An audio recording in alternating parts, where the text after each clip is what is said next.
damn sure will avenge it. So Entertainment Weekly is very happy to be the only outlet that has assembled all of the superhero actors from the Avengers, along with Joss Whedon, the writer-director of the film. So thanks for being here, guys. I wanted to ask, Robert, you kind of kicked off this franchise with Iron Man, and I thought you said it got kicked off, and I thought right now. Well, we voted, and here's your torch. You know, I feel like Tony Stark is part of the Avengers. He's kind of a unifier and an agitator at the same time. Do you feel you serve that role in real life? In the industry, yes. I guess so. I mean, I feel like I'm saw the movie Wednesday, shot the movie last year, and now kind of seeing really for the first time like what it all means and meant, and it came together really nicely. I guess you know, I think for all of us it was just a big exercise in faith and trust in Joss's vision for this thing, which is why I'm so happy that night before last we all walked the red carpet, went to the premiere, left, and everyone said that really worked, and we went home like, whew, it did. When I visited the set, I think almost every one of you that I talked to described your character as sort of desperately lonely, and I wondered which of these characters is the most messed up of all? Oh, characters. Characters. Yeah, I don't Since they all come from you, obviously, but in real life. But yeah, which one? It's got to be Hawkeye, right? It's a Hawkeye.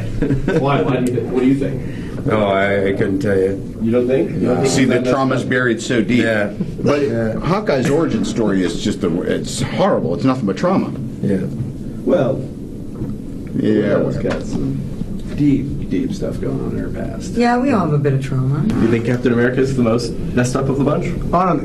Certainly not the most. I mean, like you said, everyone has their own baggage, and I think that's why it was an uphill battle to try and marry all the conflict of all these individual characters. You know, I couldn't say I had the most, but, you know, I had some. You know, that's the thing about Cap is he's got this weird thing where everybody assumes, oh, he's from the 40s, and so he's so idealistic.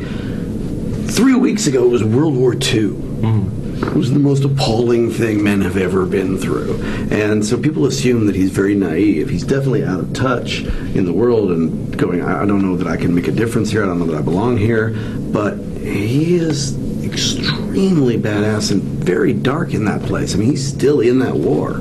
For me, you know, this is, the idea was that, you know, I feel, you know, I have a little bit of the Cap aesthetic, because, you know, is that as our culture sort of feels like it's disintegrating slightly, and as our economy is disintegrating not slightly, the idea that is very old-fashioned of community, of people working for each other, and that the idea of manhood is not being better and above everybody else, but that a man is somebody who is part of a community and part of a family and part of something bigger and, you know, part of an idea.